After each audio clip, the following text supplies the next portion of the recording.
Ding dong, the witch is dead, the witch is dead, the witch is dead. The wicked witch is dead. Oh, hey, sorry, I was just celebrating the fact that, Jett isn't meta anymore. With the most recent balance patches, we've seen less and less Jett being played, as more people can do her job better in a lot of situations. Just like with the Astra meta, it feels refreshing to see newer faces emerge on every map. So today, we're going over why Jett might be dashing out of the current meta and who's taking her spot. Let's get into it. But before we start, if you are a Jett main, or anyone who's trying to pick up any of these agents that we're about to talk about, we at SkillCapped have Radiant one-trick produce courses for each. So if you want to jumpstart on how you should be playing these agents, head on over to the website at SkillCapped.com. Now, let's address the elephant in the room, and it's the fact that Chamber is just a better upping agent than Jett. With Jett's newest changes, it's a lot harder for her to get a value out of her dash, especially in defense. Unless you're dashing off a flash or some set play, you're going to have to guess or have a solid understanding or feel for the game as to when you should activate it. If the timer runs out, then you're basically playing an agent with no abilities, so why not just run Chamber? His rendezvous doesn't expire, and even better, his trademark can hold parts of the map for you. His teleport regenerates every 20 seconds, and Jett's regenerates every 2 kills. Which would you honestly rather have? Well, let me show you what the pros think. Cloud9 doesn't run Jett on Icebox, Energy and TSM don't run her on Ascent, and NRG doesn't even run her on Breeze. But they play Omen instead. G2 doesn't play her, neither does Fnatic, Team Liquid, or FPX. And yes, agent picks are map dependent, but keep in mind, Jett at one point had a 100% pick rate in professional play. Now, keep in mind that these games were played before the Chamber nerf to his trademarks, but my point still stands that Jett is falling out of the meta.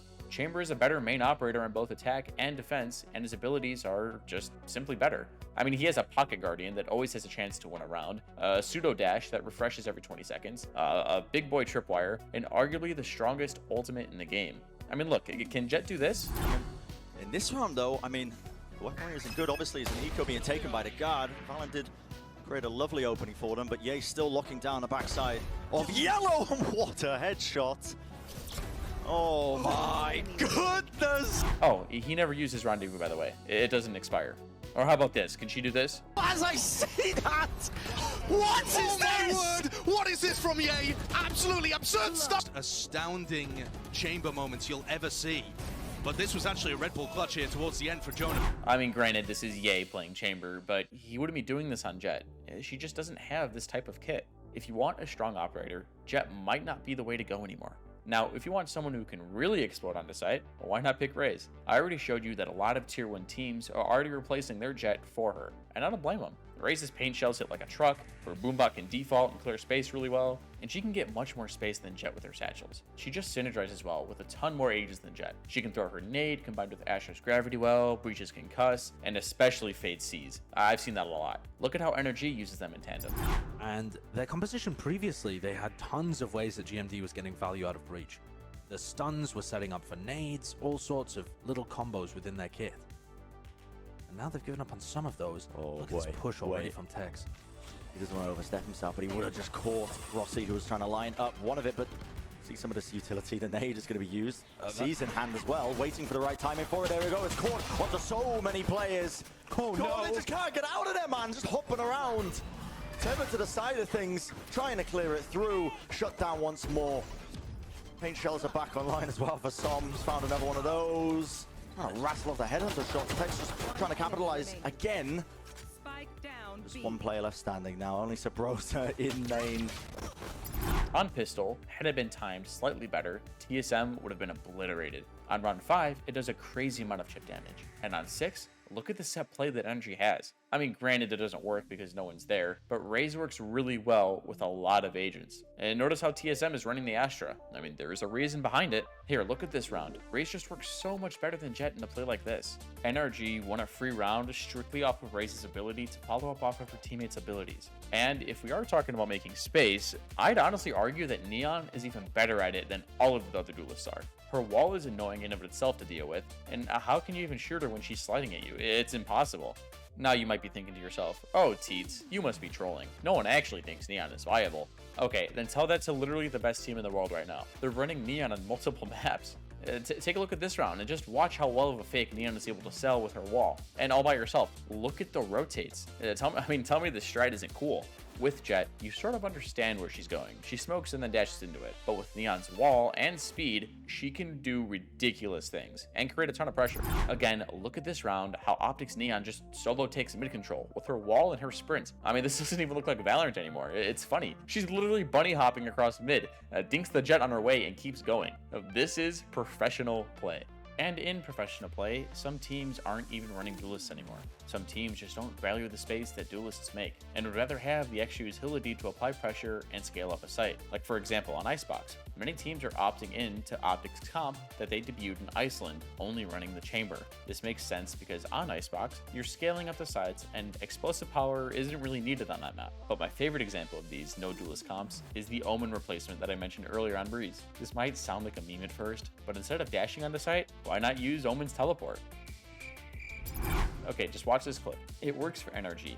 They use Viper's wall to block off double doors, and they pinch A site through halls. Their Omen smokes yellow and then teleports into it to make space for his team. I mean, why not? I mean, a Jett dash would do the same thing, and if you have a primary smoker in Viper, this play seems valid, and it's hard to deal with if you're the defending team. Then they do the same thing on B site too. Omen throws the smoke, teleports into it, and then boom, he's on site for his team. I'm just saying, if professional teams are doing it, there's got to be some merit behind it. In another recent series between Ghost Gaming and the Pittsburgh Knights, Ghost ran a Sage on Ascent instead of a duelist. She was the primary opper, and she got 7 first bloods that game. In these 3 rounds, I want you to tell me, what would you rather have, Jett or Sage? Look for an early free pick, but not going to be the case. Kind of a standstill. Knights may even look to try to get some late mid control here. They have that smoke to block deeper mid to give them pressure that they can apply towards Catwalk. Oh, he's going to get Not a quite look. doing it, though. Oh, yeah, he does, and he gets one and barriers his way out of there. Well, Frost is going to earn the locked into Proto defensively. Slow orb placed. Koala's in a spot maybe to find one, and oh, it's a freebie. The barrier orb allowing him to rotate back over towards Tree. Now the flash from Nismo. What a shot from Koala Noob. And the res gets earned, and Proto gets brought back inconsequentially. Hello. Goodness, Koala. Sage has a crazy amount of good utility, and she can get the job done just as well as Jett. I mean, in fact, if you couldn't tell, many agents can. Now, by the end of this video, you're probably thinking, oh wow, Jett really isn't that good anymore, huh? I mean, wrong. She's still a really good agent, but she's not a staple pick anymore. No other agent can offer you the flexibility that she brings to the table on both offense and defense. No matter how many satchels or slides you have, no agent in the game has the playmaking potential that Jett has. But that's not what every team wants or needs. Comps are based off of strengths and weaknesses of teams. But if you're still one of those one-trick Jett mains, I'd start moving some of those eggs into different baskets. But this was all just one of many in-depth guides that we have on our website though. Also, by the way, if you want a chance at having your VOD reviewed, be sure to subscribe to our website at SkillCapped.com. We also have tons of Radiant Smurf commentaries. We have Radiant players walking through exactly how to have the most impact possible in a bunch of different situations. As we mentioned before, it's also backed by a rank improvement guarantee. And the reason to do that is because you're just that confident that a service works. And then if it doesn't work, you shouldn't pay. So what are you waiting for? You got nothing to lose. Head on over to SkillCapped.com and get started on your way to the rank that you deserve.